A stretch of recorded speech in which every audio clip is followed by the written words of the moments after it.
again, we as coaches, I could say this all day, we just need to understand our players.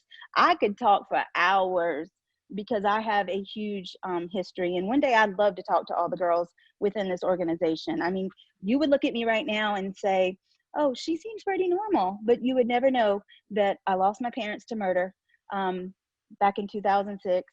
It's been a long trial, a long,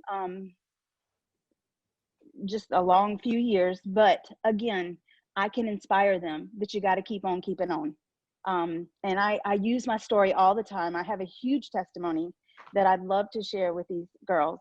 And stuff like that, you know, we always take for granted that nothing bad is ever going to happen to us, but bad things happen to people all the time in the world. So you just got to stay positive and you got to keep working. Otherwise the world will eat you up. And I have something else to say. This is funny. We take for granted that our students know things, that our players know things. But let me tell you what my students want to learn next week before we go on Thanksgiving break. Now, I have high school level kids, I have college level kids, and I have GED students. They asked me to teach them how to write a check, how to address an envelope, and just simple skills that we take for granted because we were taught that, but they don't know. Did you ask them that? Did you ask them what they would like to? How did that come up? We were talking, and I had mentioned in the past that when I sent home like parent letters, that I would ask them to address an envelope. And it was so awful that I was like, oh my gosh, I have to rewrite all these. And they said, well, could you teach us? Because we don't know either. It's just things that I took for granted that they don't know. Right. And so many times it doesn't come up in conversation. You're Kim, right. One of the things that I do often in my office when I'm talking with a coach, and it's not because my area of experience is in softball, but you know, a lot of times when I'm pointing out to a coach that he is doesn't know why either players don't listen to him or this or that, and I said, look, you've been married 31 years. You have figured things out in your marriage of what to say, what not to say, when she buys a new dress, whatever you think about it, you've learned the filter because you have a balanced marriage. And don't you think like more coaches, if they applied that experience of like what to do politically in their marriage, they know when not to say something, right? Like a lot of men do, not all of them, obviously. And I didn't learn enough. I'm not married, but do you kind of see that sometimes coaches could understand a little bit? They understand boundaries in their marriage, but we need, and I think this is really Kristin's point that she made too, more boundaries when we're coaching. Would you say? Yes, absolutely. I think my husband doesn't understand boundaries like that either, but it's okay. Well, Nick could attest to that. I'm not here to try to step in anyone's marriage, but I just no, think it's fine. It's fine. That's something to think about are those boundaries. And so, Kristin, do you have anything to add as far as just talking with the guys in the call and any more thoughts, because you've been really good the last couple of weeks?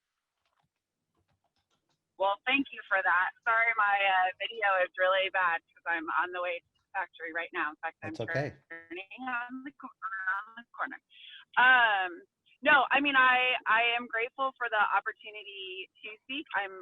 Tony did share with me the message that you sent him, and I don't know that he's too scared yet, but I certainly appreciate it. And I really think that I really like the idea of character. I agree with Kim that there is a whole society and generation of kids who don't know how to do basic things. And we take for granted that it's something that we learned that was ingrained in us by our parents. And a lot of those things don't exist anymore.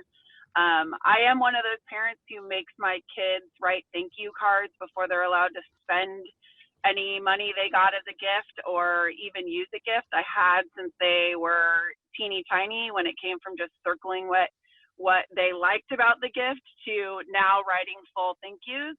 And I certainly appreciate it now because my daughter, who's 12U, went and participated in the Stars Over Dallas exposure because we were there with Tony Rosales. And it was a great experience for her. And even though she's way too young to have coaches looking at her at the moment, it was a great opportunity for us to watch the older girls and kind of what we talked about yesterday, having some of those, having a 16U team, kind of big sister, a 12U team, I think is a great opportunity for us to take advantage of what the older girls know. And I'll tell you for our catcher that's on our team was there in Dallas as well. And she's always been a very quiet kid and doesn't command behind the plate like a lot of catchers do.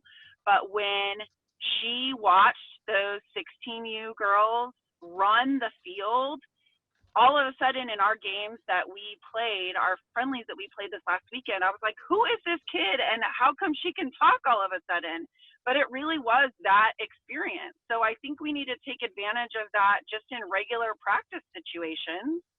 And the character thing is big. I always tell my kids, character is what you do when nobody's watching you. It's how you treat people, because that's how they're going to respond to you.